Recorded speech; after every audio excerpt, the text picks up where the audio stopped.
बसा औकात यतीम को थप्पड़ मारना उसको हलवा देने से बेहतर है। तरबियत के लिए ना, यानी उसको थप्पड़ मारना उसको हलवा देने से बेहतर है कि तुम उसको हलवा ना दो बल्कि उसको थप्पड़ मारो ताकि वो रास्त पे आ जाए। उसको सिखाओ, उसको समझाओ।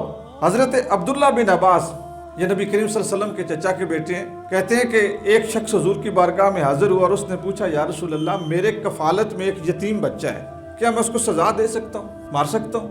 हुजूर ने फरमाया, हाँ दे सकते हो। उसने पूछा, या रसूल अल्लाह कब?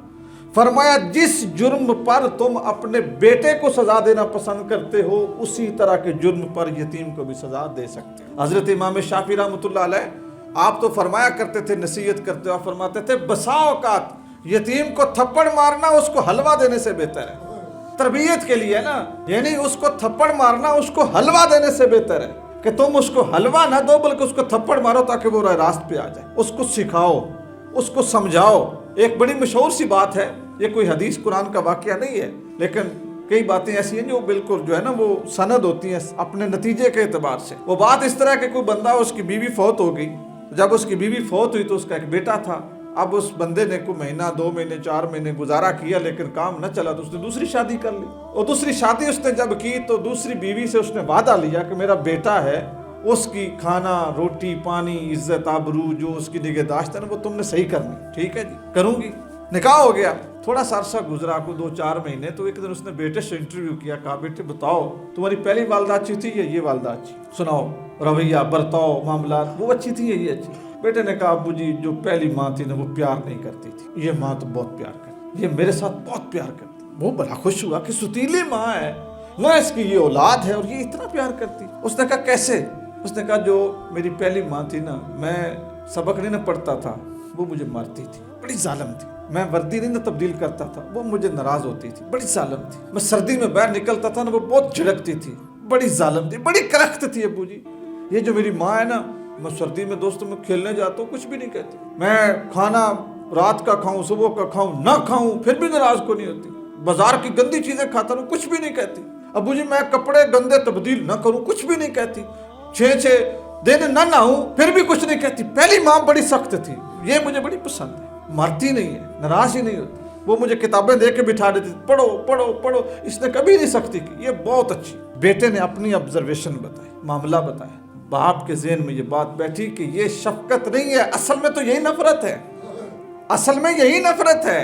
जब तरबियत नहीं होगी, तालीम नहीं होगी, सेहत नहीं होगी, खुराक नहीं होगी, आप जितना भी पोलो पोलो पोपो पोपो करते रहें, उससे क्या हासिल होगा? कुछ भी नहीं होगा। तो अगर आपके ज़ेरे कफालत आपकी फैमिली में कोई यतीम बच्चा है ना, तो उसके हुकूक के मामले में अल्लाह ताला से बहुत डरें। उस बच्चे को देख के ना अपने बच्चों को गुमान करें कि जिस तरह इस बच्चे के साथ बर्ताव हो रहा है, परवरदिगार तेरा शुक्र कि मैं अपने बच्चों के सर पे हूँ। अपने बच्चों की तरफ देख के उस यतीम के साथ नरमी करें। आखिर में एक वाक़या अर्ज किए देता हूँ, वक्त गुजर गया, कि रसूल करीम सल्लल्लाहु अलैहि वसल्लम इस मामले में कितने हसास थे। एक मरतबा एक शख्स आया और उसने अपने बेटे के गुम होने की बात की। या रसूलल्लाह, बेटा नहीं मिल रहा, गुम हो गया, पता ही नहीं किधर गया। तो हुजूर के पास तो कुछ जानवर भी आ जाता परेशान, तो हुजूर उसका भी मामला निकालते थे और उसके लिए भी हुजूर परेशान होते थे। वो तो इंसान था।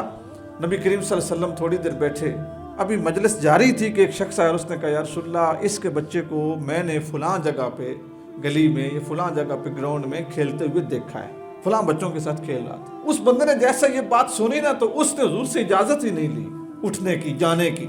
मतलब उसको तो परेशानी बड़ी थी कि मेरा बेटा गुम हो गया, अब मिल गया, तो खुशी बड़ी थी। उछला ऐसे उठने के लिए, जैसे उछला ना तो हुजूर ने उसका बाजू पकड़ लिया। फरमाया, तेरी खुशी की कोई इंतहा नहीं, तेरा बनता है दौड़ना, जाना, पकड़ना, उठाना, सीने पे लगाना, कांधे पे बिठाना, तेरा बनता है। लेकिन सुन, बड़े तहम्मुल से जा। अगर तुझे खुशखबरी मिल गई है ना कि तेरा बेटा वहाँ पे खेल रहा है, तो अल्लाह ताला के अगर ये मंशूर में हुआ और अल्लाह ताला की मंशा हुई, तेरी उससे मुलाकात तो हो जाएगी। खुदा के इरादों को कोई नहीं बदल सकता। रुक, जा रहे हो ना जहाँ पे, वहाँ पे जो बच्चे ये बंदा बता रहा है ना, उनमें अक्सर बच्चे ऐसे हैं कि जिनके वालिदैन फलां फलां जंग, हुजूर ने जंगों का नाम लिया, उन जंगों में शहीद हो गए। यानी वो यतीम बच्चे हैं, उनके बाप शहीद हो गए हैं, चले गए। जब तुम वहाँ पर जाओ ना, तो ज्यादा शिद्दत के साथ बच्चे को जफ्फी न लगाना, न चूमना, और तेरी आंखें नम ना हो जाए और फौरन उसे कांधे पे नहीं, उसको पकड़ना आराम से, گھر لے جانا, گھر کے دروازہ بند کر کے جتنا مرضی جپھی لگانا, پیار کرنا, سر پہ اٹھانا, سارا کچھ کرنا. بندہ سنتا رہا. جب حضور نے یہ بات کہہ کہ اس کو رخصت کرنا چاہنا تو صحابہ سے فرمایا میرے صحابہ اگر یہ اپنے بیٹے کو ٹوٹ کے ملتا نا وہاں پہ تو جو یتیم بچے کھیل رہے تھے نا ان کے دل کے ابگینے بھی ٹوٹ جاتے کہ ہمارا باپ بھی زندہ ہوتا تو ہمیں اسی طرح ملتا. تو آپ کے ساتھ آپ کے سامنے نا کائنات کھلی ہے, ٹھیک ہے, مشکل بھی نہیں ہے. میں ایک آخر میں یہ بات عرض کرنا مناسب بھی سمجھوں گا, اگر ہو سکے نا تو آپ کسی ایک یتیم بچے کی تعلیم, تربیت, روٹی اس کو ذمہ لے لیں, کوئی مشکل نہیں ہے. اگر آپ کے 4 بیٹے ہیں نا سمجھے اللہ نے 5واں دیا ہے, آپ کے 3 ہیں تو سمجھے اللہ نے 4تھا دیا ہے, آپ کے 2 ہیں تو سمجھے اللہ نے 3را دیا ہے. بے شک وہ اپنے گھر میں رہے, اپنی ماں کے پاس ہی رہے, جہاں پر بھی ہے فیملی میں, ایک یتیم بچے کی تعلیم, تربیت اس کا ذمہ لے لیں. انشاءاللہ جس خالق کی مخلوق سمجھ کے آپ اس کو اپنے ذمہ لیں گے نا وہ خالق آپ کو محروم نہیں رہنے.